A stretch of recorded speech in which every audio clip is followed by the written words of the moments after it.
Très bien. Bon, donc bonjour tout le monde. Cette séance aujourd'hui, elle va porter sur deux thèmes. On va d'abord parler de capitalisation et ensuite on va parler d'actualisation. D'accord? Donc n'hésitez pas à intervenir si y a des questions. Alors on va commencer donc par tout ce qui est capitalisation. Donc première chose, premier aspect à bien maîtriser, tous les calculs que l'on va faire pour ce qui est de la valeur en général, valeur acquise ou valeur actuelle, va reposer sur un point très important, c'est tous les résultats qu'on a développés sur les suites géométriques. Ok.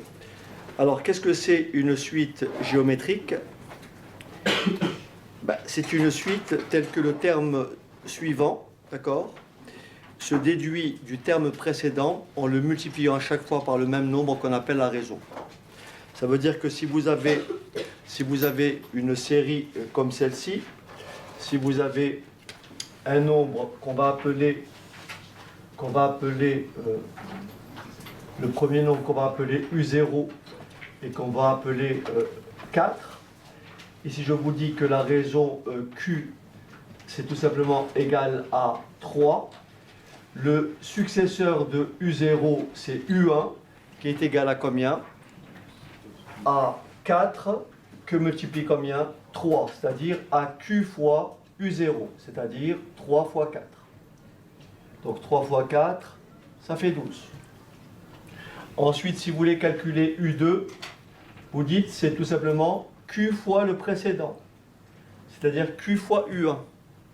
Ce qui vous donne combien? Forcément, U1 a donné combien? 12. Donc vous remultipliez par la raison et ça fait 3 fois 12. Et ainsi de suite. C'est bon? Et ainsi de suite. Ce qui veut dire que si vous voulez établir une formule générale et vous voulez calculer le terme de rang n plus 1, d'accord? D'après l'écriture qui est là, UN plus 1 serait égal à quoi? À la raison Q, d'accord? Q, que multiplie quoi? Le terme qui précède UN plus 1, c'est quoi? C'est UN, vous avez compris? Le prédécesseur de UN plus 1, c'est UN. Donc, la définition d'une suite géométrique, c'est une suite telle que, d'accord, une suite telle que le terme de rang n plus 1 est tout simplement égal à Q fois le terme de rang n. D'accord? Donc, vous avez une suite qui est ainsi définie. Son premier terme U0 et bien sûr la relation UN plus 1 égale Q fois UN. Ça définit une suite géométrique de premier terme U0 et de raison Q. Suite géométrique de premier terme U0 et de raison Q. Alors je disais en aparté que cette partie-là, ce rappel-là est un rappel essentiel. C'est-à-dire sans ça, je vais développer 2 ou 3 thèmes, sans ça effectivement, tout votre cours de finance, pour tout ce qui est problème de valeur, donc actualisation, capitalisation, tout ça effectivement risque de vous poser des problèmes. Donc il faut absolument s'assurer que cet aspect-là est bien maîtrisé, donc ce n'est pas un gadget, c'est essentiel. Alors, maintenant, comment, par exemple, pour ce qui me concerne, dans quelle situation on a une suite géométrique? Pour démontrer qu'on a une suite géométrique, il faut toujours être capable d'établir cette relation. Si je vous dis, par exemple, le chiffre d'affaires d'une entreprise, d'accord, a une croissance annuelle de 5%. Vous me suivez ou pas? Le chiffre d'affaires d'une entreprise croît tous les ans de 5%. Alors, admettons que son chiffre d'affaires à l'époque 0, son chiffre d'affaires initial, soit C0. D'accord? Donc son chiffre d'affaires initial, c'est C0. On démarre avec C0. L'année d'après, on aura un chiffre d'affaires qu'on appellera comment? C1. L'année d'après, on aura un chiffre d'affaires qu'on appellera C1. Et C1, puisqu'il y a une croissance de 5%, vous avez compris que C1, c'est C0 plus 5% de C0. Vous êtes d'accord? Donc C1, c'est C0 plus 0,05 C0. Bah, tout le monde a compris que vous mettez C0 en facteur ou vous additionnez tout simplement. Et ça vous fait quoi? C1 égale 1,05 C0. Est-ce que c'est clair? Donc votre chiffre d'affaires, au bout de 1 an, c'est le chiffre d'affaires initial que multiplie 1,05. C'est pour ça que par abus de langage, on dit que lorsqu'on a une croissance de 5%, on a un coefficient multiplicateur de 1,05. C'est comme quand vous avez une TVA à 20%, vous calculez le TTC, vous le multipliez par 1,2. Hein, c'est le même principe. C'est bon ou pas? Bien. Maintenant, qu'en est-il du chiffre d'affaires à l'époque N? D'accord? Autrement dit, ici, dans ma série ici, comment je fais pour calculer le terme de rang N? Autrement dit, comment je fais pour calculer UN? Alors bien sûr, je peux continuer ma définition, dire mon chiffre d'affaires, la 40e année est égal à quoi? D'après le principe. Mon chiffre d'affaires la 40e année est égal à quoi?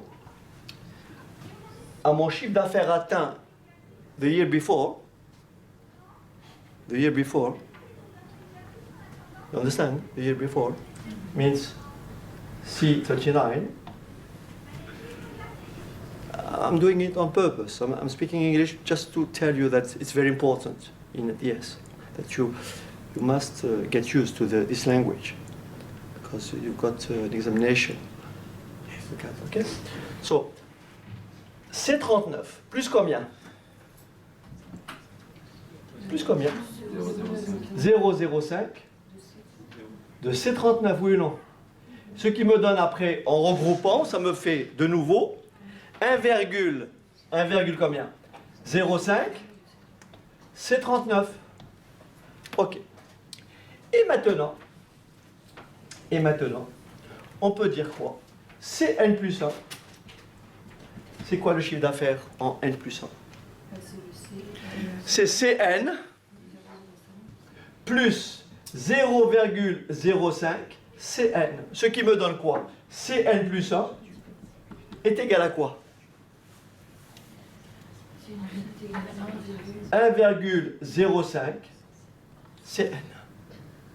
Et ça veut dire que les chiffres d'affaires d'une année sur l'autre, qu'est-ce qu'ils font? Ils forment une suite géométrique de premier terme combien? C0 et de raison combien? 1,05. Exactement parce que j'obéis à ce schéma-là. U0, c'est C0, et la relation UN plus 1, UN, Cn plus 1, Cn, c'est Cn plus 1, n'est-ce pas? Égale 1,05 Cn. Maintenant, la question qui m'est posée, comment je calcule UN? Comment je calcule le chiffre d'affaires à l'époque 30?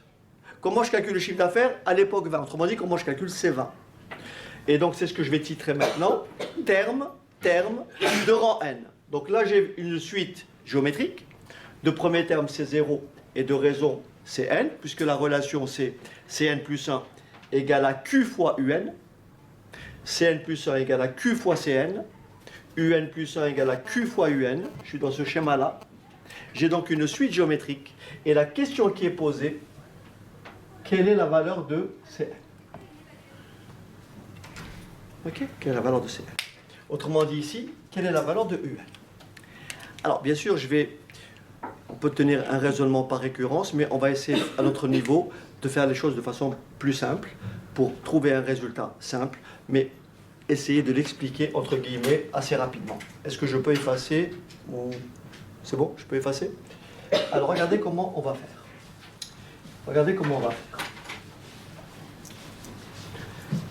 Ok. On va commencer par U0. Alors, d'après ma définition, U1 est égal à quoi? D'après ma définition, U1 est égal à combien? À Q fois U0. Est-ce que vous êtes d'accord? U2 est égal à quoi? À Q fois U1. Est-ce qu'on est d'accord? Ensuite, je continue. U3 égale Q fois U2. Admettons que je m'arrête. Que je m'arrête à U4. Je dis donc U4 égale à combien? Q fois U3. Donc U4 est égal à Q fois U3. Bon, là j'étais interrompu parce qu'il y a un petit jeune homme qui est arrivé en retard, 1 heure après le cours. J'ai essayé de leur expliquer que c'était pas bien, voilà, donc il a raté le début. Bon, j'espère que ça ne lui portera pas préjudice, mais l'avenir nous le dira. De toute façon, cette vidéo-là, tu la regarderas plus tard et tu sais à qui elle s'adresse. Bon, alors on y va. Donc ici, l'idée, c'est de déterminer. Vous voyez, j'ai U1, j'ai U2, j'ai U3, j'ai U4. Là, je dis que j'ai combien? J'ai 4 égalités. Est-ce que c'est bon? J'ai 4 égalités. Ok? Il y a 4 égalités. D'accord? Je trace mon trait. Est-ce que vous êtes d'accord que je peux effectuer ces égalités membre à membre? Autrement dit, je peux faire ça fois ça fois ça fois ça, égale ça fois ça fois ça fois ça. C'est bon ou pas? Donc si on fait ces produits-là, à gauche et à droite, qu'est-ce que j'obtiens à gauche? J'obtiens U1 fois U2 fois U3 fois U4. Bon, je l'écris. J'obtiens donc U1. Alors j'obtiens U1 fois U2 fois U3 fois U4 égale. J'obtiens à droite U0 fois U1 fois U2 fois U3 fois quoi? Q fois Q fois Q, mais comme il y a 4 égalités, ça fait Q exposant 4. Est-ce que c'est clair? Ça fait donc ici Q exposant 4. C'est bon? Regardez ce que je vais faire. Je vais diviser les deux membres par le même nombre. Je divise d'abord par U1. Mais comme j'ai divisé par U1 à gauche, je divise par U1 à droite. Je divise par U2 à gauche. Je divise par U2 à droite. J'ai divisé par U3 à gauche. Je divise par U3 à droite. I'm left with what? Il me reste quoi de ce côté? U4. Est-ce que c'est bon? U4. U4 égale à quoi? U0, Q à quelle puissance? Est-ce que c'est bon? Vous voyez le quatrième terme. C'est le premier terme, Q exposant 4. Ceci m'amène à écrire quoi? Si je fais une récurrence sur n, tout le monde a compris que dans ce cas-là, j'écrirai quoi? Que UN, c'est parti, égale à quoi? U0, Q à quelle puissance? Est-ce que c'est bon? Donc voilà mon premier résultat important. Il m'en manque un deuxième que je ferai plus tard. Mais pour le moment, mon premier résultat, c'est celui-ci. Mon premier résultat, c'est celui-ci. J'ai une suite géométrique dont je connais le premier terme. Pour trouver le nème terme, je fais le premier terme, Q à la puissance n. Si je cherche le terme de rang n, sachant que mon premier terme, c'est quoi? U0. Est-ce que c'est bon? Bien.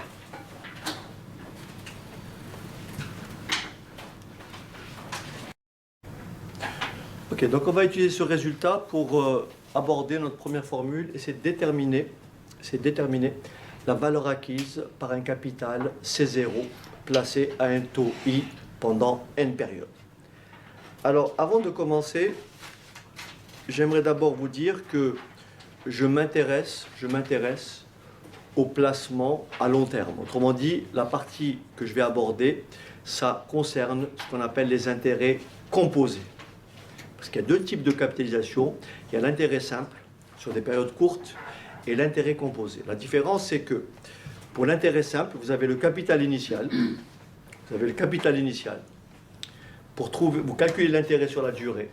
Et vous avez la valeur acquise qui est égale au capital initial plus l'intérêt produit. Ça, c'est l'intérêt simple. L'intérêt composé, c'est quoi? Vous avez un capital à une date.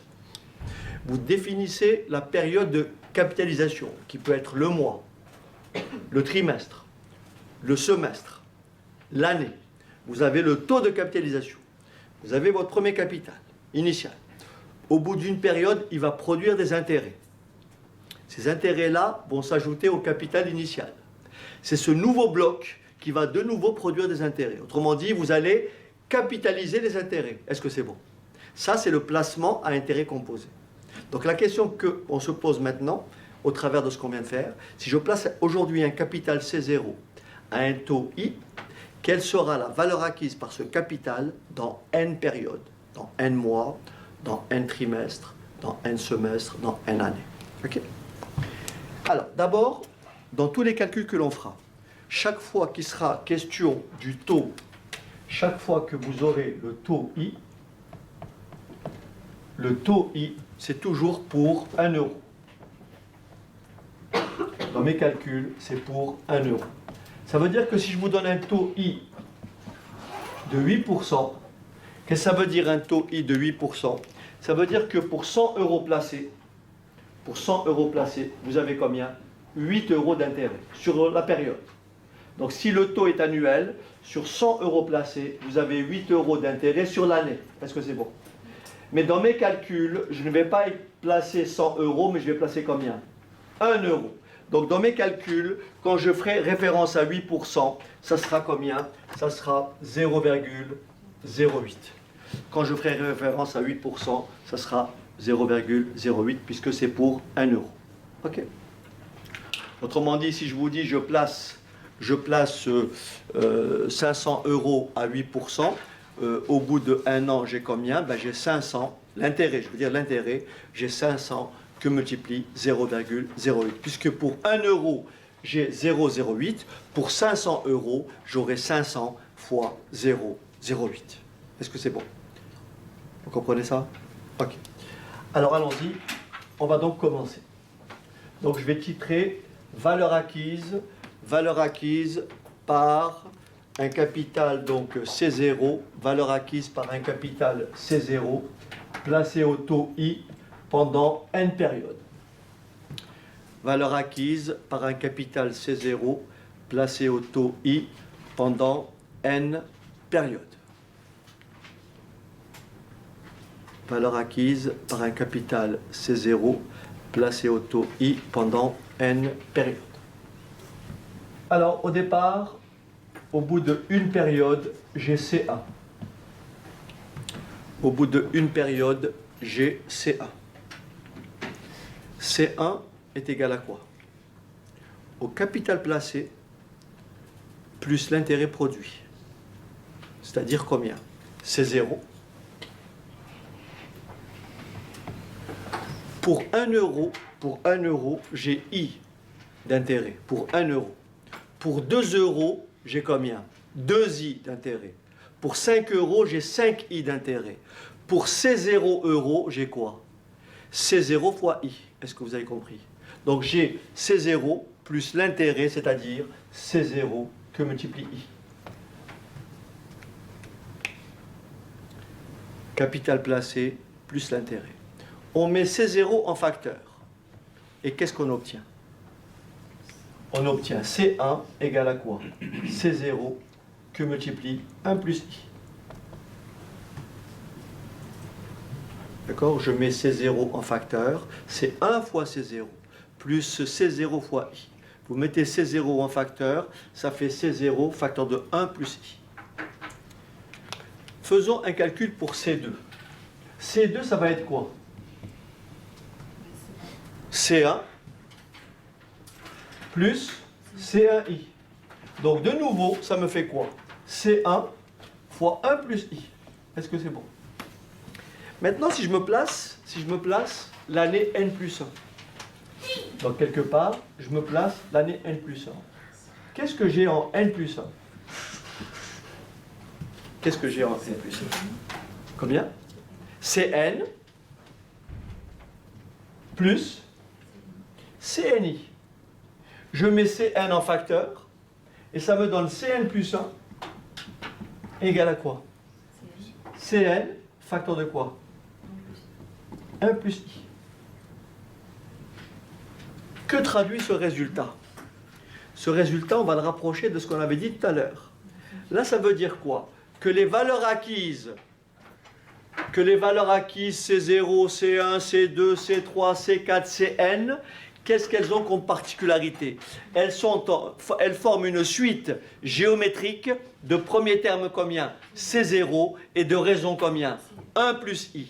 Et donc je vais coller ma formule précédente.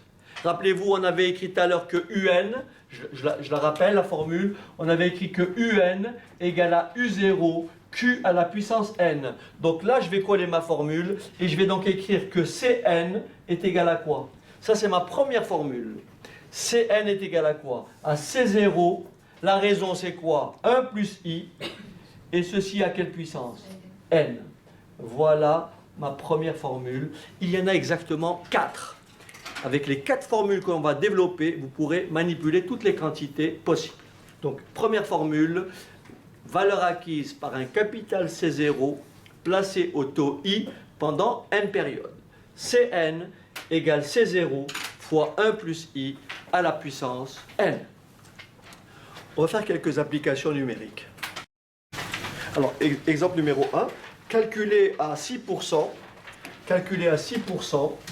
la valeur acquise par un capital de 3500 euros, pendant petit a, pendant une durée de 3 ans, petit b, pendant une durée de 5 ans et 7 mois, et enfin petit c, pendant une durée de 4 ans et 125 jours. D'accord? Donc toujours capitalisation intérêt composé, bien sûr, capitalisation pas sous forme rationnelle, mais sous forme commerciale. Donc c'est ce qui prévaudra de façon systématique. Donc ici 3 ans, 5 ans et 7 mois, 4 ans et 125 jours, capital placé 3500 euros, taux de placement 6%. Allez, à vous de jouer.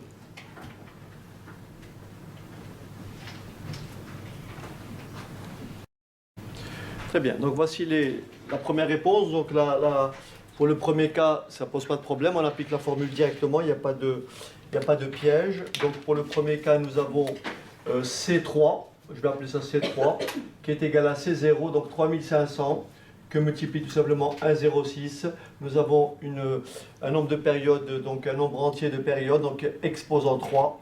Et ça fait donc égal à combien, pour ceux qui l'ont fait? Combien? 4115, 68 4168,56. Ok, donc ça c'est le petit a. Le petit b. Attention, nous avons une fraction de période. Donc nous sommes en capitalisation commerciale, donc parce qu'en rationnel, vous considérez que la partie restante, elle est placée à intérêt simple. D'accord? Donc là, on va se passer directement en écrivant C5, d'accord? Qui est égal à 3500, que multiplie 1,06. Alors, exposant, vous voyez, vous faites tout simplement exposant 5, vous ouvrez une parenthèse après la puissance, plus 7/12. Est-ce que c'est bon? Donc je répète, 1,06 exposant 5, plus 7/12. Et ça fait quelle valeur? 6725,46. Merci. Ensuite, dernier cas, attention, en finance, on va considérer des années de 365 jours. D'accord? Bien sûr, je vais gommer l'année bissextile. D'accord? Donc je vais supposer qu'on n'y était pas. Donc petit b. Donc petit c, nous avons C4, qui est tout simplement égal à 3500, que multiplie 1,06, exposant 4, plus 125 sur 365. Et ça fait combien? 5617,30. Merci, 5617,30. 5617,30. Très bien. Super. Deuxième cas, un capital C0 de 1000 euros, un capital de 1000 euros est placé à 5%. Un capital de 1000 euros est placé à 5%, d'accord? D'accord? Et il acquiert une valeur acquise de 2292 0,8. D'accord? Il acquiert une valeur acquise, ou plutôt on va dire, allez, on va faire plus simple, un capital de 1000 euros est placé à 5%, d'accord? Au bout de combien d'années? Au bout de combien d'années? Au bout de combien d'années ce capital aura-t-il doublé? Au bout de combien d'années ce capital aura-t-il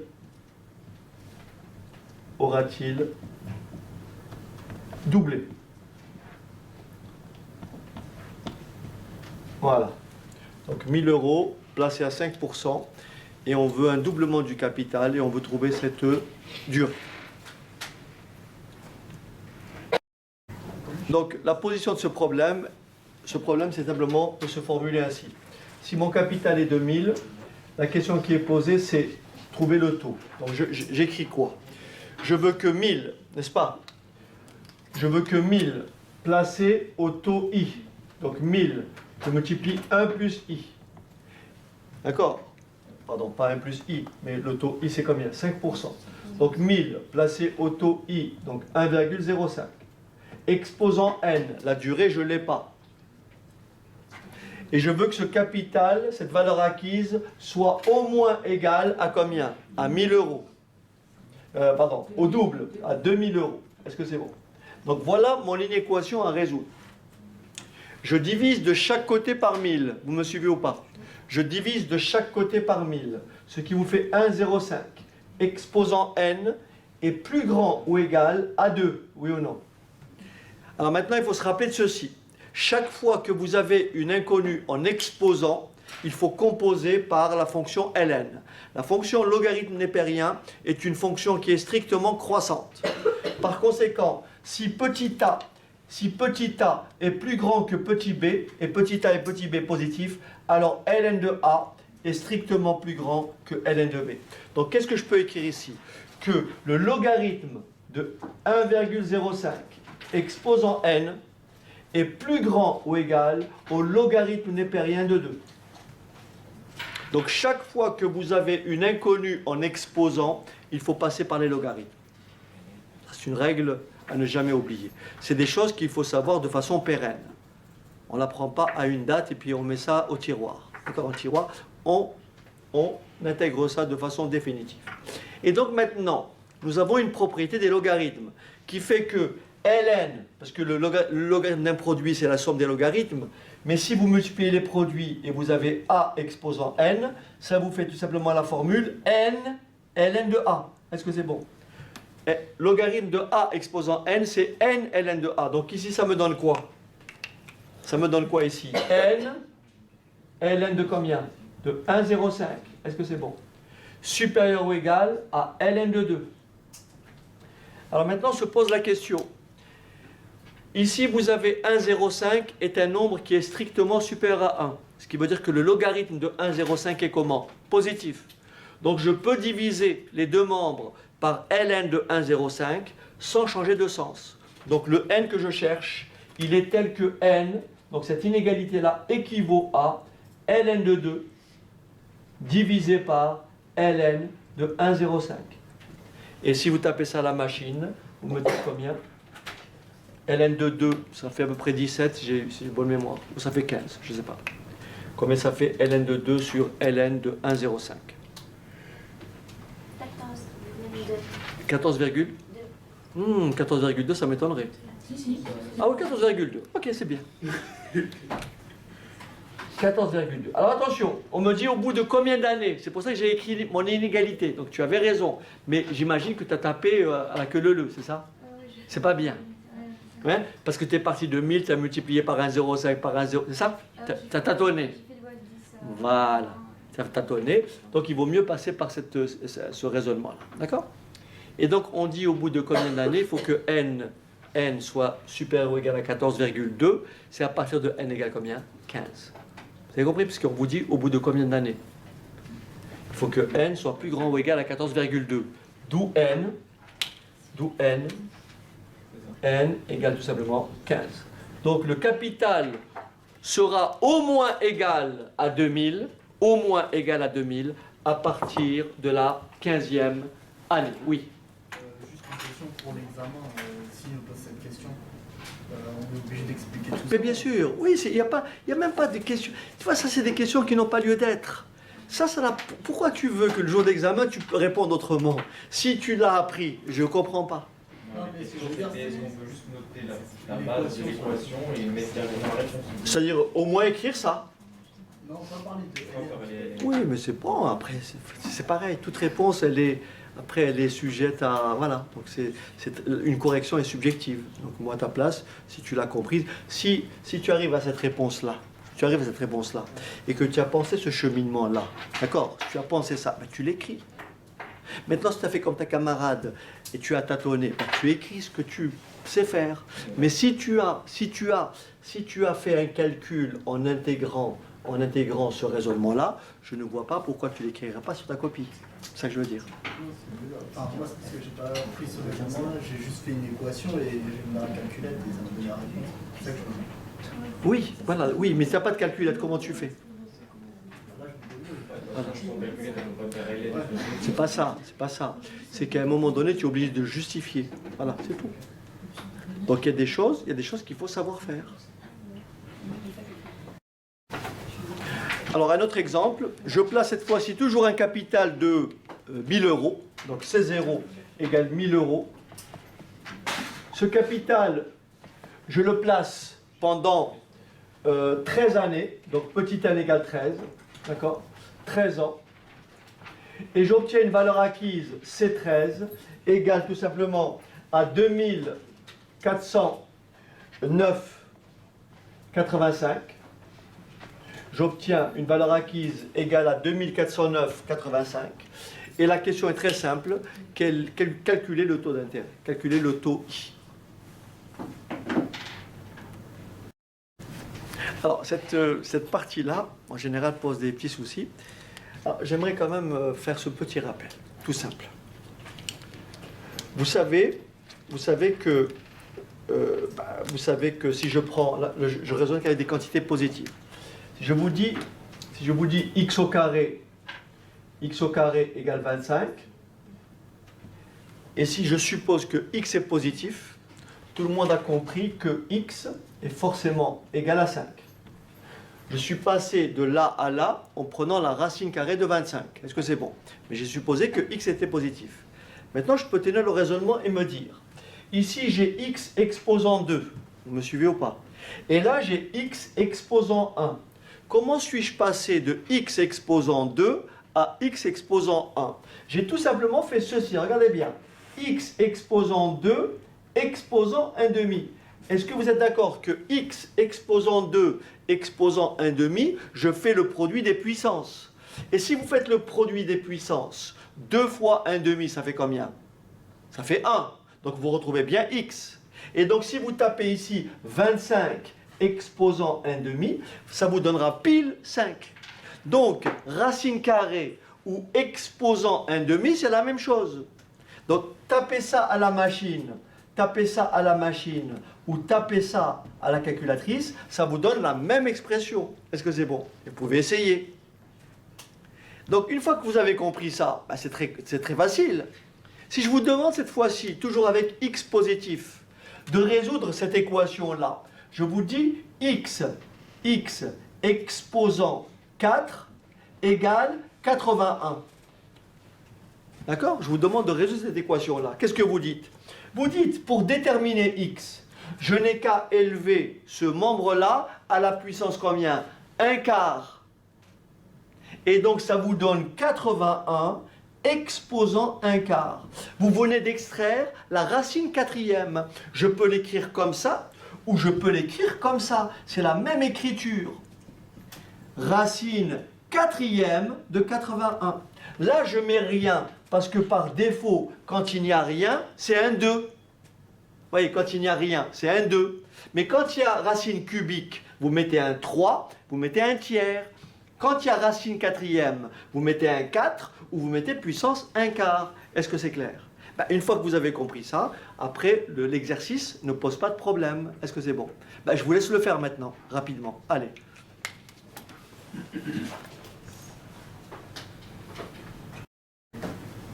peut donc appliquer ça à notre exemple. On a donc c'est 13. Alors nous avons 1000 que multiplie 1 plus i. 1 plus i exposant 13 égale à 2409,85.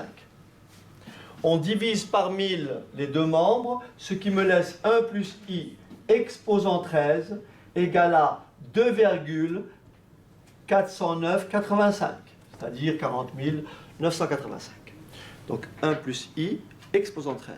Je veux déterminer 1 plus i, donc il me faut extraire la racine 13e. Donc j'écris quoi? 1 plus i est tout simplement égal à 2,409,85 exposant 1 sur 13, 1 13e. Ce qui vous donne 1 plus i égale à 1,069, un truc comme ça, c'est ça? Voilà. Et donc i, en simplifiant, ça fait 0,69999, c'est-à-dire i égale tout simplement à 7%. Voilà, donc n'oubliez pas, lorsque vous avez l'inconnu en exposant, il faut penser au logarithme, mais lorsque vous avez une inconnue sous un exposant, il faut penser à la racine nème. Voilà.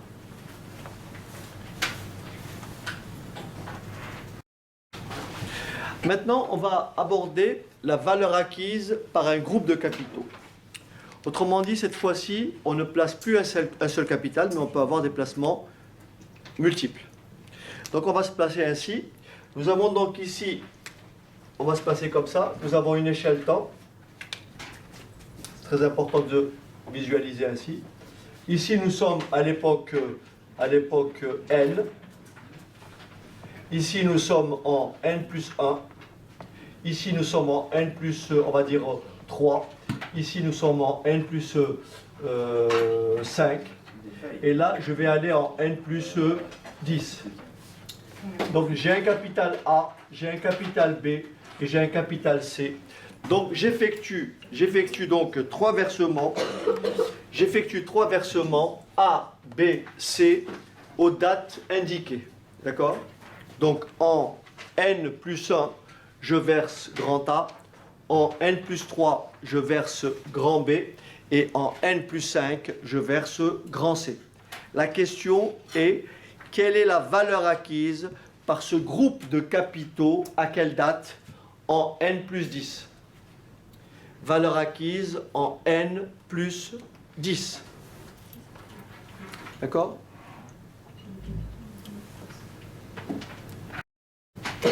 J'insiste aujourd'hui pour vous dire qu'en finance, il y a une règle d'or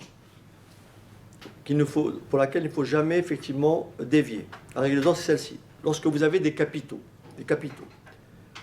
pour pouvoir les additionner, pour pouvoir les comparer, pour pouvoir les soustraire, vous ne pouvez le faire qu'à la même date. Un capital de 1000 € aujourd'hui et un capital de 2000 € dans 3 ans, ça ne fait pas 1000 plus 2000, parce que les dates sont différentes. Donc si vous voulez faire une addition, il faut choisir une date. Et à cette date-là, vous faites la somme. Donc ici, je veux déterminer la valeur acquise par A, par B, par C en N plus 10. Je me dis, si j'avais placé A tout seul, quelle est la valeur acquise par A placée pendant cette durée-là? Je dis, la valeur acquise par A, je calcule le nombre de périodes.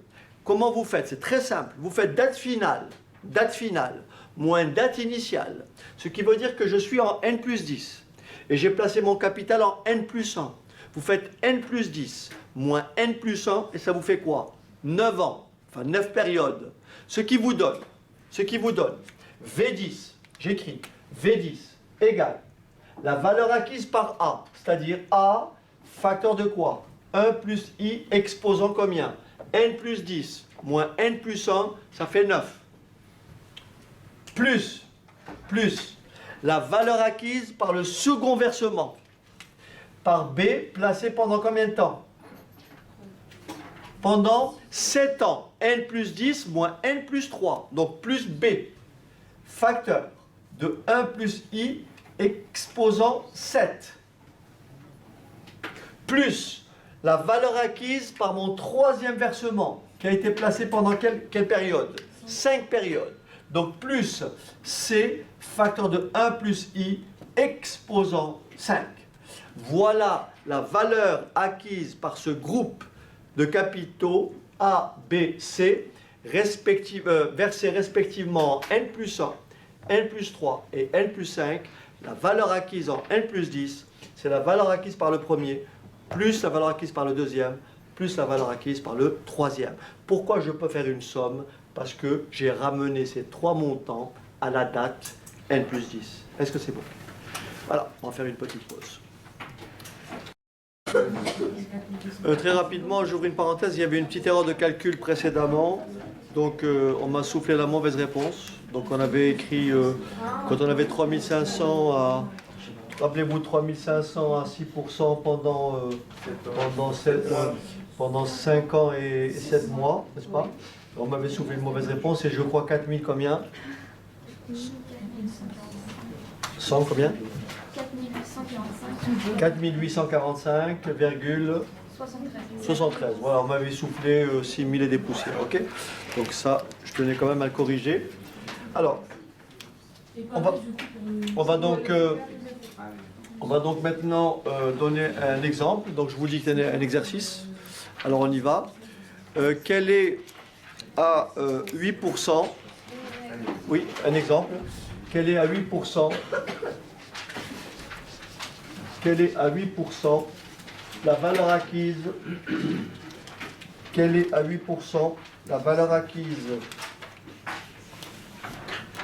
Quelle est à 8% la valeur acquise en N plus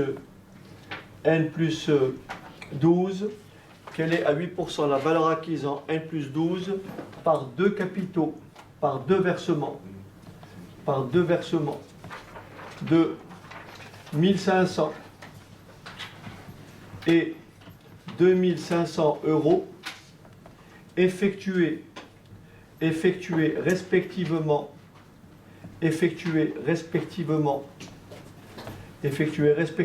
en N plus 2 et N plus 4. En N plus 2 et N plus 4. Voilà. Donc, vous faites un petit axe temps pour vous aider et vous faites le calcul. Le calcul est très simple. Ici, vous avez, donc si vous faites un axe temps, très rapidement, vous vous placez en N plus 2 et N plus 4. Donc là, vous avez N plus 2 et là, vous avez N plus 4. Donc là, vous avez 1500 et là, vous avez 2500. Ici, vous cherchez la valeur acquise en N plus 12. Donc, vous capitalisez sur 10 ans et sur combien? 8 ans. Est-ce que c'est bon? Ce qui vous donne une valeur acquise V12 égale 1500 que multiplie 1,08 exposant 10 plus 2500 que multiplie 1,08 exposant 8. D'accord? Expose. Et ça fait combien? Ça fait 7000. J'ai pas entendu le 7000. 8,7. Ok. Donc voilà ce que ça fait. Je vous pose un autre cas. Cette fois-ci, on va chercher la valeur acquise toujours en N plus 12, d'accord? On va chercher la valeur acquise en N plus 12. Cette fois-ci, on va effectuer un placement à taux variable. Alors, pour éviter un texte très long, je vais faire un axe temps dans lequel je vais mettre les dates et les montants. Alors, regardez bien. Ici, je suis en N plus 1, N plus 5, N plus 8, et je vais en N plus 10. Donc là, je verse 1200 euros là je verse 2000 euros et là je verse 2500 euros. Le tout, c'est que mon placement s'effectue à taux variable. Donc je vous demande de me calculer la valeur acquise en N plus 10. La valeur acquise en N plus 10, sachant que de l'époque N à l'époque N plus 5, donc de N à N plus 5, le taux est de 4%. Ensuite, de N plus 5 à N plus 8, le taux est de 5%. Ensuite, de N plus 8 à N plus 10, le taux est de 6%. D'accord? Donc je vous demande de me calculer la valeur acquise. Première question. Deuxième question, je vous demande de me calculer le taux moyen de placement. Le taux moyen de placement. Ok, donc première étape, on calcule la valeur acquise par 3 versements de 1200, 2000 et 2500 effectués respectivement N plus 1, N plus 5 et N plus 8 à taux variable 4% de N plus 1 à N plus 5, puis 5%, puis 8%. Deuxième question, déterminer le taux moyen de placement. Bien sûr, c'est la valeur acquise en N plus 10. Hein. J'ai effacé le N plus 12 écrit précédemment. Valeur acquise en N plus 10. Alors, je rassure ceux qui n'ont pas réussi à trouver ça. Vous n'êtes pas les seuls. Vous n'êtes pas les seuls puisque j'ai eu droit à des réponses un peu, je dirais, j'ai eu peut-être une bonne réponse, mais qui était un petit peu, à mon sens, un petit peu difficile, mais le raisonnement était bon. Regardez ce qu'il faut retenir. Règle numéro 1 que je rappelle. Vous ne pouvez additionner des capitaux que si vous êtes à la même date. Regardez comment on va faire. Je vais me placer ici en N plus 1. Et j'ai versé en N plus 1 1200 euros. Il faut vraiment que vous compreniez ça. Ouais, c'est un cas d'école, mais en même temps derrière, il y a un raisonnement. Et ce raisonnement-là, je tiens à ce que tout le monde sache le tenir. Regardez bien, je me place ici en N plus 5. Je gère que ce versement-là tout seul, je ne m'occupe pas des autres. Admettons que j'ai effectué en N plus 1 un versement de 1200 euros à taux variable. Donc d'abord à 4%, ce taux passe à 5%, puis passe à 6%. Est-ce que vous êtes d'accord que les 1200 euros rendus ici me donnent 1200, vous me suivez ou pas? 1200, que multiplie 1,04. Et je calcule la durée, 4 ans, oui ou non? C'est-à-dire que si je retire mon capital de 1200 euros en N plus 5, je retire cette somme. Mais je ne l'ai pas retiré. Donc ce capital-là, je pars avec un nouveau capital, cette somme. Admettons que je la retire en N plus 8. Je vais retirer quelle valeur? Je vais retirer ce que j'ai placé à quel taux? 5% pendant quelle durée? 3 ans. Donc je pars avec ce nouveau capital. Il faut bien comprendre ça. C'est ça que je veux que vous compreniez. Donc vous faites 1200. Que multiplie 1,04 exposant 4. Ça, c'est mon capital de départ. Placé pendant 3 ans à combien? 5%. Donc multiplié par 1,05 exposant combien? 3. Ça veut dire que si je retire mon capital en N plus 8, voilà ce que je retire. Mais je ne retire toujours pas. Je le laisse encore. Et je le récupère en quelle date? N plus 10. Mais je pars avec quel capital? Celui-ci. Et donc ça vous donne 1200 que multiplie 1,04 exposant 4 que multiplie 1,05 exposant 3 que multiplie 1,06 exposant combien? 2. Voilà la valeur acquise par mon premier versement. Ben, je tiens le même raisonnement pour 2000 et combien? Et 2005. Vous voulez bien m'écrire la suite et après on va donner la réponse complète. Allez, on y va. Je vous laisse me compléter maintenant. Très bien, donc si vous permettez, maintenant, je vais reprendre tout et je vais calculer V10. Alors V10, je vais commencer par le premier versement, donc je vais écrire V10 égale, alors on y va, V10 égale, donc valeur acquise par le premier capital, pour le premier versement, 1200, d'abord à 4% pendant 4 ans, que multiplie à 5% pendant 3 ans, puis à 6% pendant 2 ans. Ça, c'est pour le premier versement. Et je suis rendu en N plus 10. Maintenant, je m'intéresse au deuxième versement. Donc, je reprends 2000. 2000 est placé à 2 taux différents. D'abord à 5% pendant combien de temps? 3 ans, puis 6% pendant 2 ans. Donc, ça fait 2000, n'est-ce pas?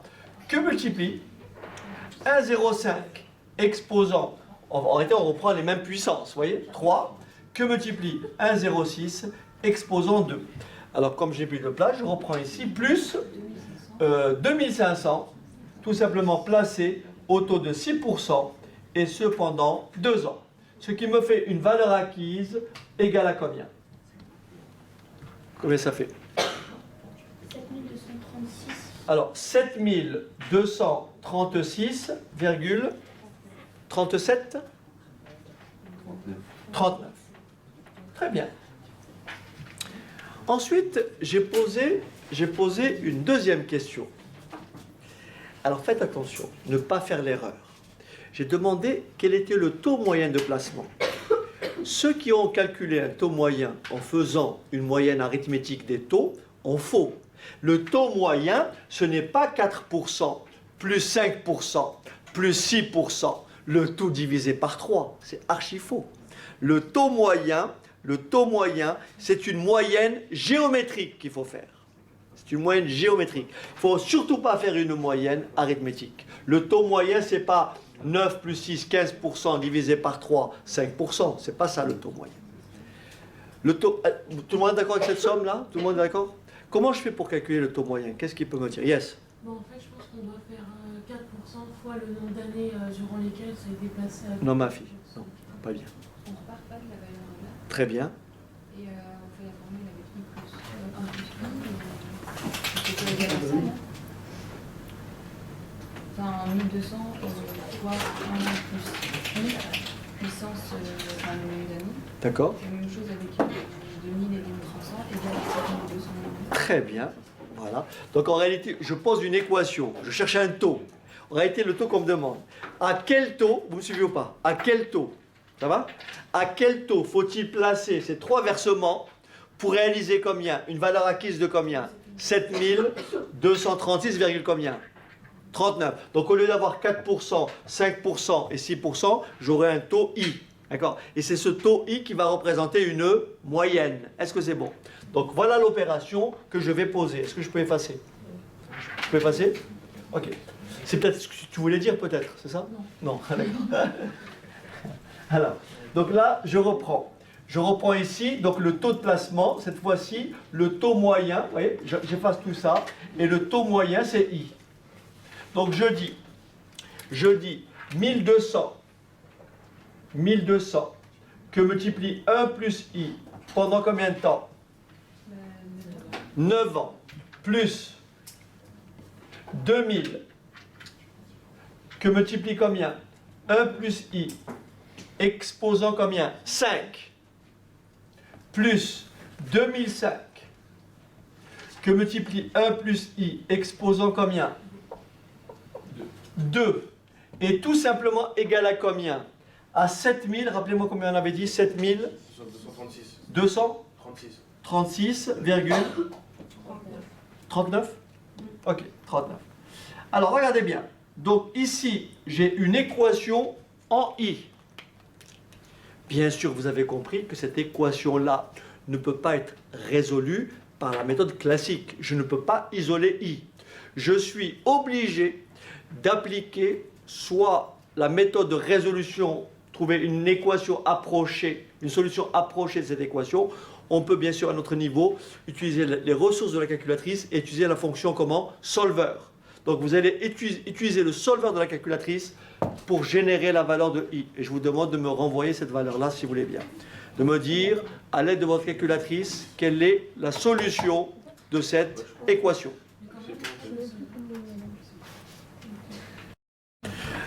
Alors, donc, grâce à la calculatrice, nous avons généré un taux. Vous avez tous trouvé un taux I égal à 5,196%. Autrement dit, le taux moyen de placement, bien sûr obtenu à l'aide d'une calculatrice, c'est 5,196%. On va passer maintenant, si vous voulez, on vient de calculer valeur acquise par un capital.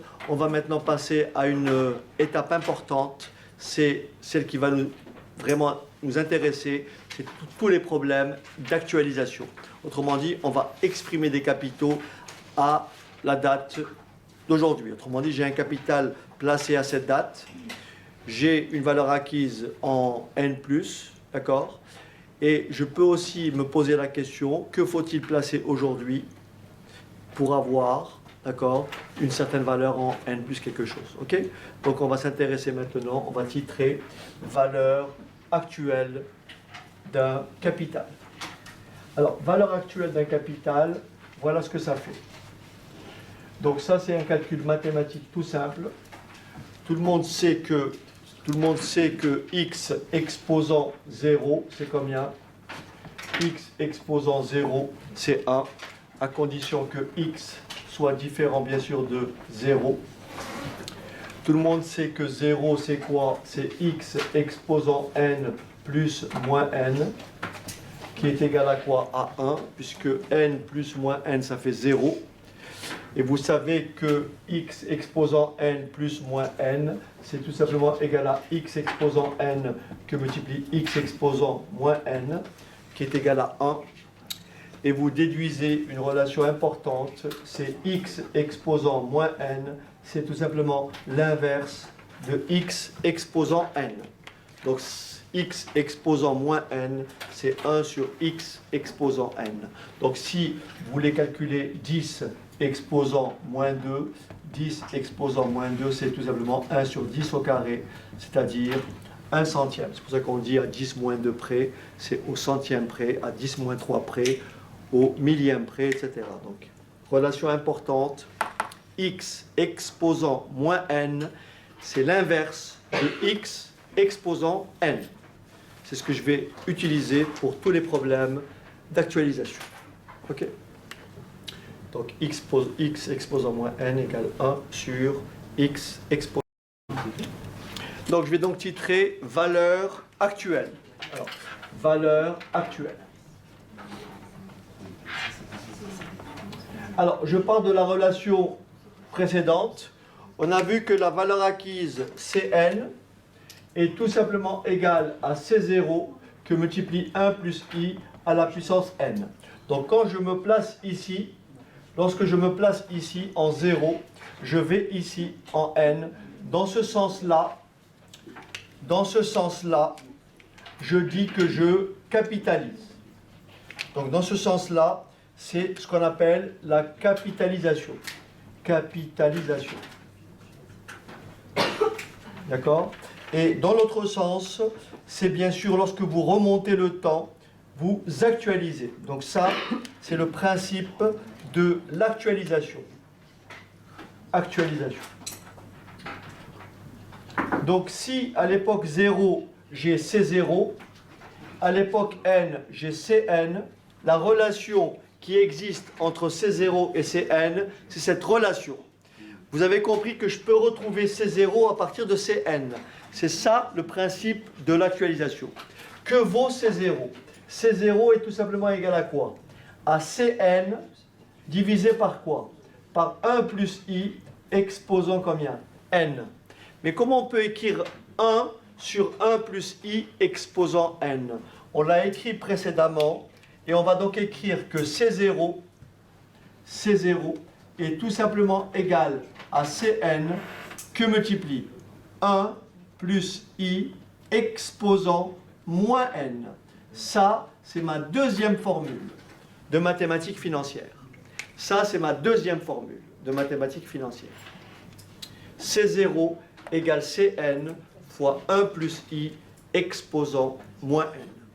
Donc lorsque vous capitalisez, c'est C0 fois 1 plus i puissance n. Lorsque vous actualisez, c'est Cn fois 1 plus i puissance moins n.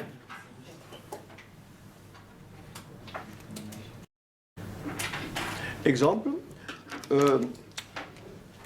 un emprunt contracté en n,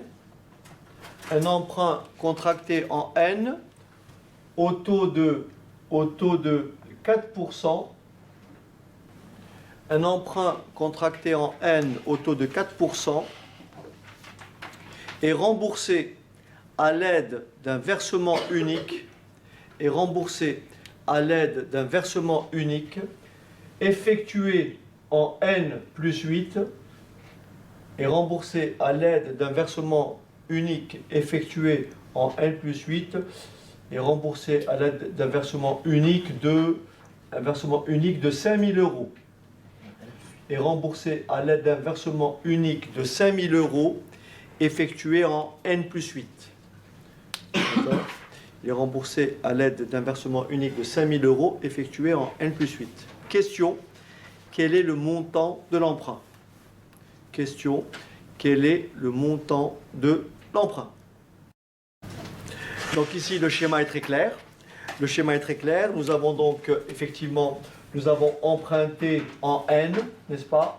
Nous avons emprunté en n et on effectue un versement unique capital et intérêt en n plus 8. Et le montant de ce versement unique est de 5 000 €. Le montant de l'emprunt, c'est tout simplement la valeur actuelle de ce qu'on doit verser en n plus 8. Est-ce que c'est bon ? Voilà. Donc le raisonnement est très simple. Il suffit d'actualiser ce montant-là pour retrouver le montant du capital emprunté. Donc le capital emprunté V0 est tout simplement égal à 5000 que multiplie 1,04 exposant moins 8. Ce qui me fait V0 égale 3600 combien ? 53,45. Voilà. Ça change beaucoup de choses si on met un C à la place de V. Pas du tout. Non, mais ça après c'est des appellations, Ludo. Il n'y a pas de problème. D'accord. V c'est pour valeur à l'origine, C c'est pour capital à l'origine, peu importe. Il n'y a pas de règle particulière. Hein, c'est vous qui décidez. Ok. Donc ce qui a été décidé pour la valeur actuelle d'un capital, on peut maintenant l'étendre à la valeur actuelle d'un groupe de capitaux. Donc de la même façon, et ça c'est très important, vous allez voir dans tous les problèmes d'investissement, d'évaluation d'une obligation, etc., cette compétence est très importante. Donc on va titrer valeur, alors on va dire valeur actuelle d'un groupe de capitaux. Valeur actuelle d'un groupe de capitaux. Et on va faire la phrase suivante. Valeur actuelle d'un groupe de capitaux. Et on va simplement dire la valeur actuelle d'un groupe de capitaux est égale à la somme des valeurs actuelles de chaque capital. Donc je répète, la valeur actuelle d'un groupe de capitaux est égale à la somme des valeurs acquises par chaque capital. Concrètement, ça veut dire que si je fais un axe temps, et si par exemple j'ai emprunté en N, et que je rembourse de la façon suivante,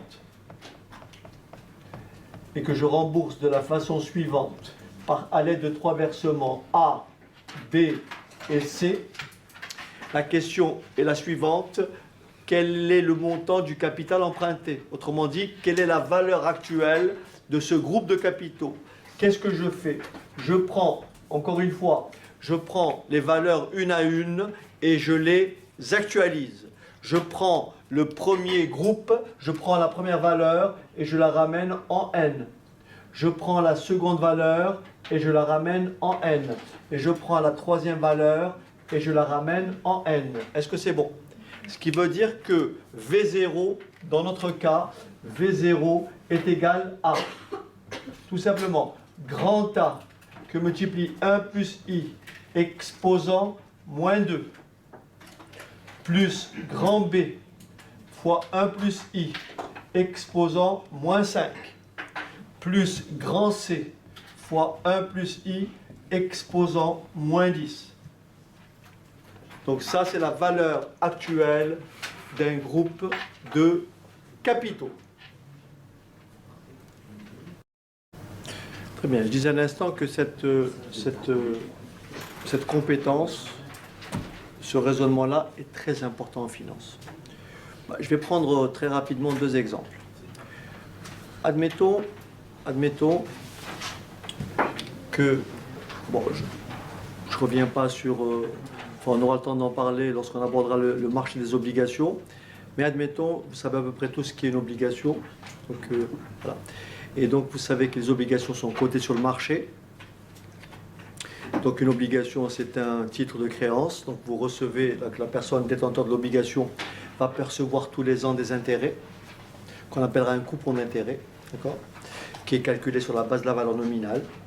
Admettons que l'obligation a une valeur nominale de 1000 et que le taux d'intérêt, pour faire simple, est de 5%. Donc elle va recevoir tous les ans combien? 50. C'est bon?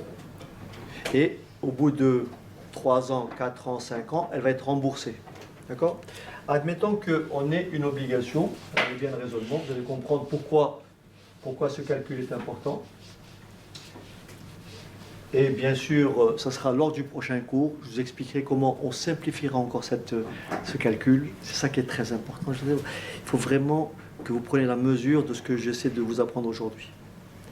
C'est vraiment pas des gadgets, c'est très très important. Regarde, je fais mon axe temps. Donc je suis aujourd'hui.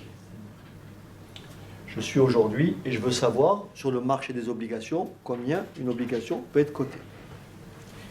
Donc cette obligation-là, elle verse un coupon d'intérêt de 50 €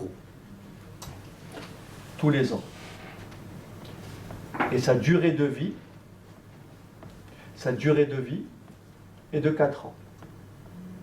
C'est-à-dire au bout de 4 ans, elle est remboursée.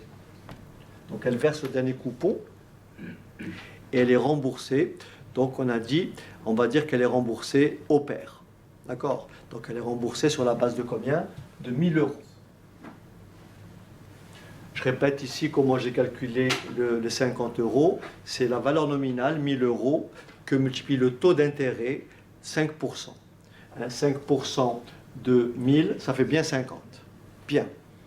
Et on veut bien sûr, sur le marché des obligations, on veut évaluer, on veut coter cette obligation aujourd'hui. Donc, si je ne fais rien, l'année prochaine j'ai 50, j'ai 50, j'ai 50, j'ai 1050. Mais je veux savoir, si je veux m'en défaire, combien je vais la revendre aujourd'hui. Bien sûr, vous avez le taux d'intérêt qui a été négocié avant et vous avez le taux du marché. Admettons que le taux du marché, au moment où on parle, soit de combien? 6%. Donc le taux du marché, c'est 6%. Vous me suivez ou pas? On veut déterminer la cote de cette obligation. Autrement dit, on veut déterminer quoi?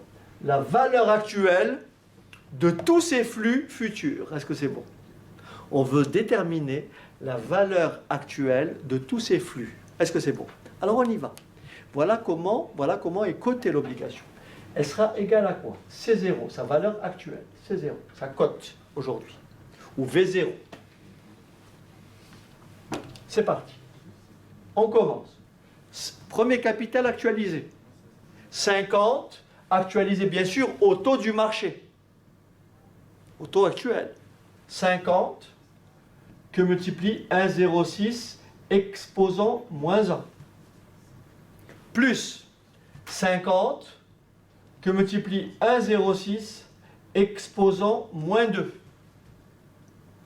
Plus 50 que multiplie 1,06 exposant moins 3. Mais ces deux valeurs-là sont à la même date. Je peux les additionner. C'est-à-dire l'intérêt plus la valeur de remboursement. C'est-à-dire 1000 combien? 50. 1050 plus 1050 que multiplie 1,06 exposant moins 4. La valeur que vous trouverez là, c'est la cote de votre obligation. Vous voyez? Et ce calcul-là, vous ne pouvez le faire que grâce à l'actualisation d'un groupe de quoi? De capitaux. Alors bien sûr, Lors du prochain cours, on expliquera comment on peut réduire ces calculs. Mais pour le moment, ce qui m'importe, c'est que vous ayez compris le raisonnement. Est-ce que quelqu'un peut me dire combien ça fait?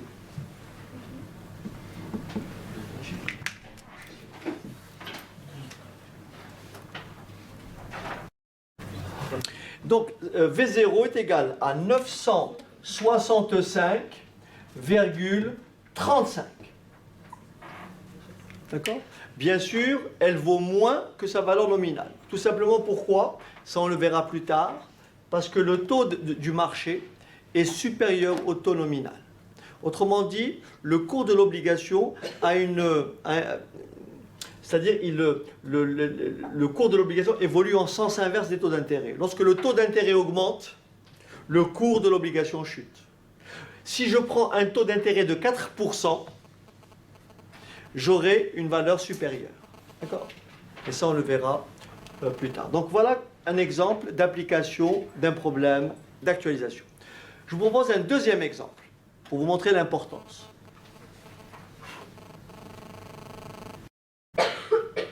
Alors, deuxième exemple qui est très important. Prenons un exemple. Imaginons que je raisonne en milliers d'euros. Imaginons qu'on ait un investissement. On ait un investissement aujourd'hui. On projette d'investir aujourd'hui 230 milliers d'euros. D'accord? On projette d'investir aujourd'hui 230 milliers d'euros. On va supposer que le taux d'actualisation, donc si vous voulez, le coût du capital, on va supposer que notre taux d'actualisation est de 6%. Et bien sûr, cet investissement, bien sûr, de 230 milliers d'euros, va générer ce qu'on appelle des cash flows, c'est-à-dire de la trésorerie. Il va générer ce qu'on appelle des flux nets de trésorerie. Et bien sûr, je vais étudier la rentabilité de cet investissement sur une durée de combien? De 4 ans. Et je vais supposer que tous les ans, il va générer des flux égaux à 50 000 euros, mais qui vont augmenter de 10 000 euros tous les ans. Autrement dit, la première année, il va générer un flux de 50 milliers. La deuxième année, 60 000. La troisième année, 70 000. Et la quatrième année, 80 000. D'accord? Je suppose que cet investissement a une valeur résiduelle nulle. D'accord? La question qui est posée est celle-ci. Est-ce que l'investissement est rentable? Est-ce que l'investissement a une rentabilité supérieure à combien? À 6%. Ce calcul-là, vous ne pouvez le faire que grâce à la méthode d'actualisation. Pourquoi? Qu'est-ce qu'on va faire? On va comparer le montant de l'investissement, ce qu'on a décaissé, ce qu'on est censé décaisser, 230 000, avec ce que l'investissement nous a retourné, c'est-à-dire 50, 60, 70, 80. Et je vais comparer. Est-ce que l'investissement me retourne plus ou me retourne moins? Est-ce que c'est bon? Le plus simple, c'est de dire, je vais faire l'opération suivante. Tout ce qui est décaissement, c'est moins, et tout ce qui est encaissement, c'est plus. Et si je fais ça, je vais calculer ce que vous connaissez déjà, c'est-à-dire la valeur actuelle nette, autrement dit la vanne. Mais je ne vais pas me placer comme ça, je vais donc actualiser ces flux. Ça me donne quoi? 50, que multiplie combien? 1,06 exposant moins 1, plus 60, que multiplie 1,06 exposant moins 2, plus 70, que multiplie 1,06 exposant moins 3, plus 80, que multiplie 1,06 exposant moins 4. Je tape ça à ma machine et ça me renvoie quelle valeur? Ça, c'est la valeur actuelle de tous mes cash flows à venir. La question qui va être posée, est-ce que la valeur que je vais trouver sera supérieure ou inférieure à 230? Si la valeur trouvée est supérieure à 230, l'investissement est rentable. Si la valeur trouvée est inférieure à 230, l'investissement n'est pas rentable. Et je crois que de mémoire, si vous tapez ça, ça fait donc une valeur égale à 222 quelque chose, c'est ça? 222 combien? 71.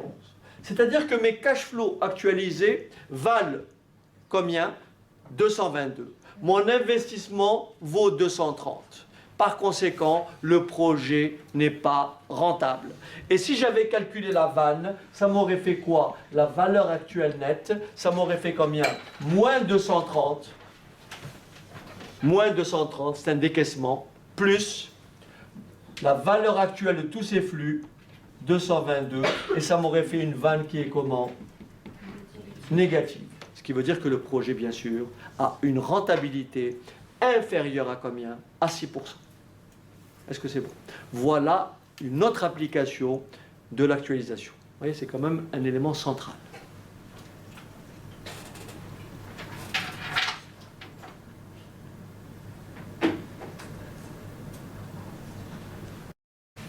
Alors, donc, on a dit qu'on avait au total 4 formules à développer. Donc, aujourd'hui, j'en ai développé 2, que je rappelle. Valeur acquise par un capital, C0 placé pendant n périodes, c'est Cn égale C0 fois 1 plus I puissance n.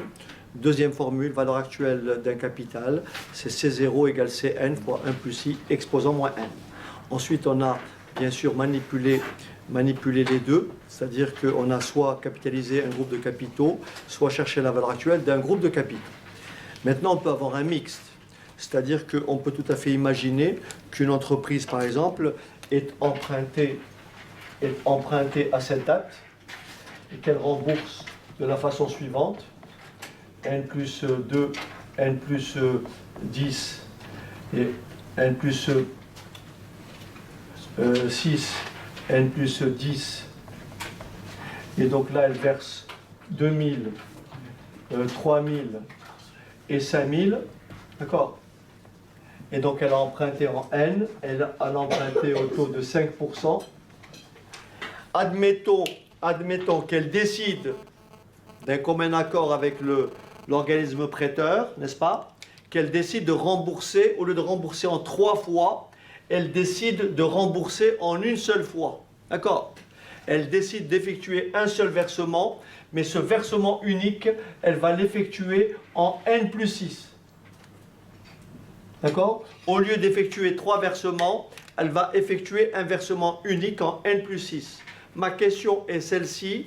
Quel est le montant de ce versement unique? Qu'est-ce qui peut tenir un raisonnement complet? À quoi est égal le montant de cet effet de remplacement? Je veux remplacer 3 versements par un seul versement. Et je veux effectuer ce versement en N plus 6. Est-ce que tu peux tenir un raisonnement complet?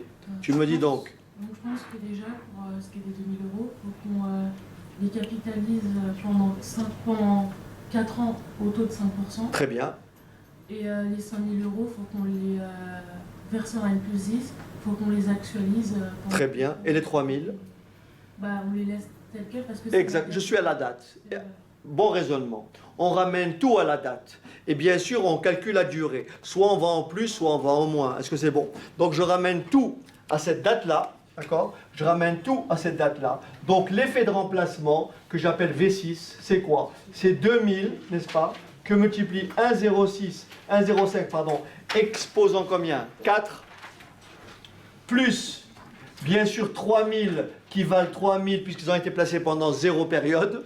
Donc 1,05 puissance 0, ça fait 1. Plus, bien sûr, 5000 que multiplie combien? 1,05 exposant moins combien?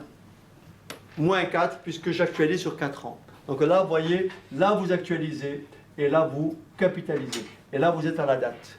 Donc voilà le montant de l'effet de remplacement.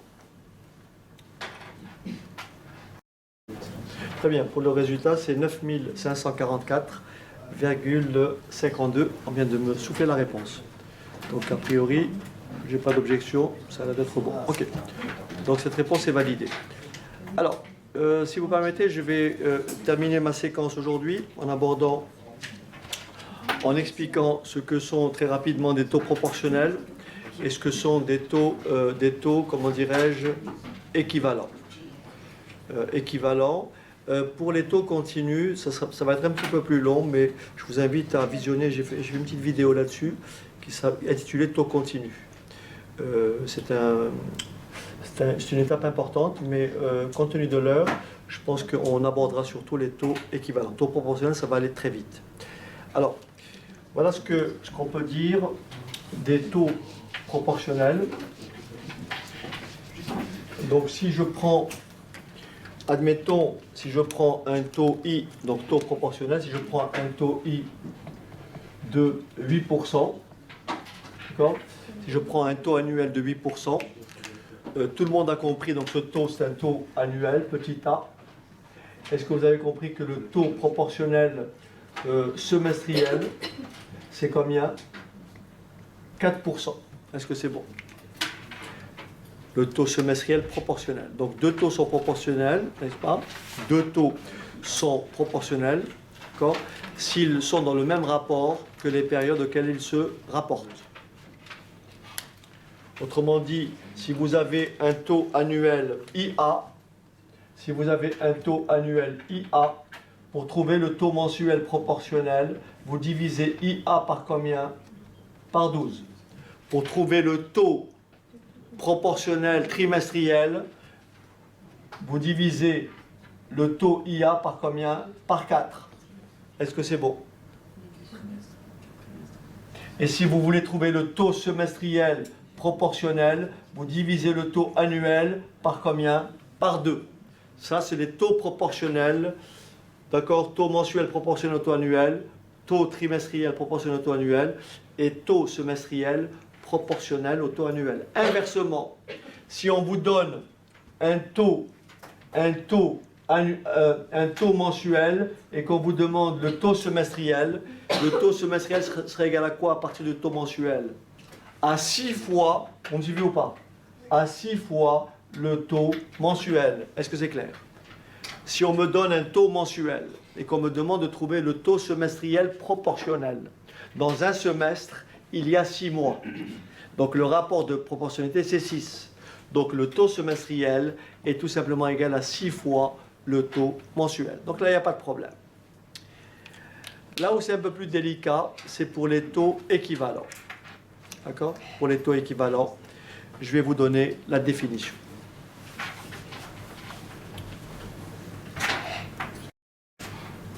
Donc jusqu'ici, il était question donc de taux proportionnel. On va passer maintenant, si vous voulez bien, au taux équivalent. Alors, je vais donner une définition et ensuite on va l'appliquer à des exemples. Taux équivalent.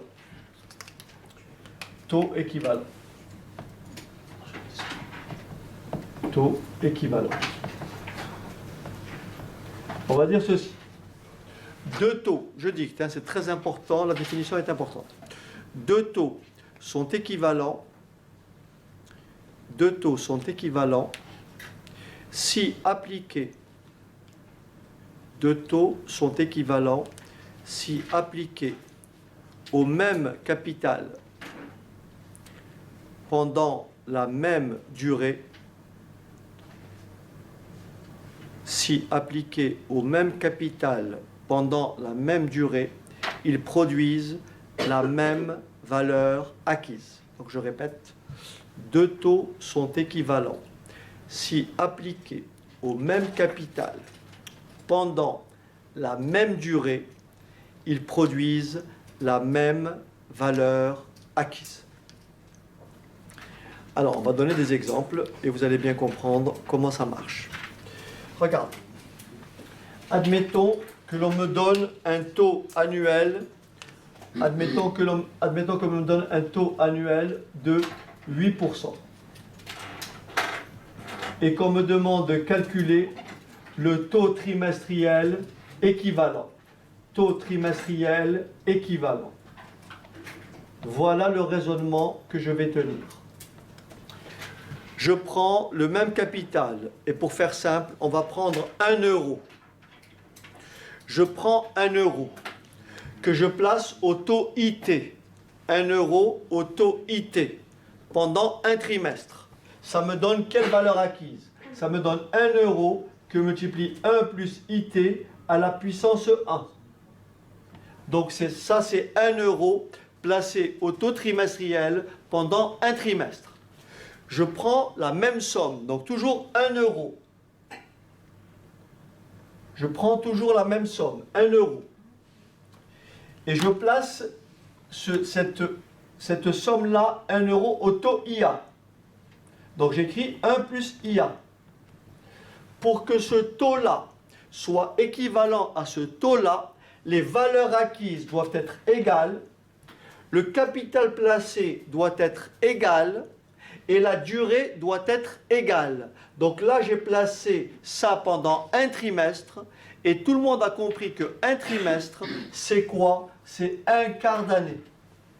Un trimestre, c'est un quart d'année. Donc placer 1 euro au taux IT pendant un trimestre équivaut à placer 1 euro au taux IA pendant un quart d'année. C'est la même chose. Donc la valeur pour laquelle ce IT-là et ce IA-là sont dits comment? Équivalents. Ce qui veut dire que dans notre exemple, je vais donc écrire 1 plus IT est tout simplement égal à 1,08 exposant 1 quart. 1 plus IT, qu'est-ce qui peut me taper à la machine et me dire combien ça fait? 1,0 combien? 1,08 exposant 1 quart. 1,08 exposant 1 quart, ça, combien? 0 combien? 0,1,9, ça? 9,4. Ce qui veut dire que IT est tout simplement égal à 1,94%. Un taux annuel de 8% est équivalent à un taux trimestriel de 1,94%. Alors qu'un taux annuel de 8% est proportionnel à un taux trimestriel de combien? De 2%. Le taux proportionnel à 8%, c'est 2%, mais 1,94% pour équivalent. Donc quand vous descendez en période, le taux équivalent est légèrement inférieur au taux proportionnel. C'est la raison pour laquelle lorsque les banques vous prêtent de l'argent, lorsque vous allez faire votre simulation de prêt, on verra ça plus tard, vous allez voir que ce n'est pas le taux équivalent qui est utilisé, mais le taux comment? Proportionnel. Ça vous fera payer un peu plus. Pas beaucoup, mais sur 20 ans, ça peut faire beaucoup. Enfin, 1 euro, 2 euros tous les mois, même tous les semestres, ça peut faire une somme. D'accord? Donc ici, le taux équivalent au taux annuel est légèrement inférieur au taux proportionnel trimestriel, donc de 8 divisé par, ici, le taux proportionnel IT, c'est forcément 8 divisé par 4, ça fait 2%, alors que le taux équivalent est de 1,94%. Donc ce que je vais vous donner des petits exercices. Donc je vais vous donner un taux et je vais vous demander de me calculer à côté le taux équivalent. Alors exemple, je vais vous donner le taux et la lettre va indiquer la période. Admettons que je vous donne un taux semestriel de 3%. Je vous demande de me calculer le taux mensuel équivalent. Je vous donne un taux trimestriel de 1,5% et je vous demande de me calculer le taux annuel équivalent. Donc je répète, je vous donne un taux semestriel de 3%, je vous demande de me calculer le taux mensuel équivalent, je vous donne un taux trimestriel de 1,5% et je vous demande de me calculer le taux annuel équivalent. Et on va finir avec cette séquence. Alors, on va donc corriger. Alors ici, on me demande le taux mensuel. Donc j'écris tout simplement, voilà, j'écris 1 plus IM, vous voyez, 1 plus IM, égale taux semestriel, 1,03. Je dis, pour faire simple, je dis un mois, c'est combien de semestres? Un mois, c'est 1/6 de semestre. Est-ce que c'est bon? Et ensuite, je passe le 1, je rajoute moins 1 de chaque côté, ce qui fait IM égale 1,03. Exposant 1/6 moins 1, ce qui fait IM égale, alors en pourcent, ça fait, vous m'avez dit combien? 0,49? Alors ça fait 0,49%. Voilà pour le taux mensuel équivalent au taux semestriel de 3%. Donc vous avez compris que si vous faites le taux proportionnel, vous divisez 3 par 6, ça fait 0,5. Et le taux proportionnel est légèrement au-dessus du taux équivalent. D'accord? À l'inverse, ici, je vais dans l'autre sens. J'ai un taux trimestriel, donc le taux annuel sera un peu plus grand que combien? Que 6%. Est-ce que c'est bon? Puis je vais dans l'autre sens. Alors on y va. On va donc écrire, on cherche le taux annuel. Donc j'écris 1 euro pendant un an. Ça me donne 1 plus IA. Nous avons ici un taux trimestriel. Donc c'est 1,015. Mais je dis une année, c'est combien de trimestres? 4 trimestres. Donc c'est puissance combien? 4. Et là vous tapez et ça vous donne combien? 6,13%. Alors, donc ça fait 1,015 exposant 4 moins 1, ce qui fait IA égale 6,13. C'est ça? 14 en suivant. 14. C'est-à-dire en réalité ça fait 0, pour être exact, ça fait 0,0614. Ce qui vous donne donc IA est tout simplement égal à 6,14%. Là, c'est logique. Il faut toujours avoir un ordre de grandeur. Si le taux trimestriel est de 1,5%, le taux annuel équivalent sera un peu plus grand que 4 fois 1,5. Donc un peu plus grand que 6%. Est-ce que c'est bon? À l'inverse, lorsque vous descendez en période, le taux est légèrement inférieur au taux proportionnel. Donc le taux proportionnel vous donne ce qu'on appelle un ordre de grandeur. Voilà, merci de votre... d'abord, vous avez été très sage, hein, comme d'habitude. Je sais pas, j'ai rien fait de spécial. Vous avez été très sage, vous m'avez écouté, vous avez répondu aux questions comme vous avez pu. Vous avez fait des erreurs, ce qui est normal. Mais j'espère que vous avez tiré profit de cette séance. Et je vous propose de refaire la même chose la prochaine fois pour, cette fois-ci, aborder tout ce qui est loi d'annuité. Savoir capitaliser une série de n annuités et savoir actualiser une série de n annuités, ce qui va nous donner les 2 formules restantes. Je vous dis à très bientôt et tenez bon. Merci.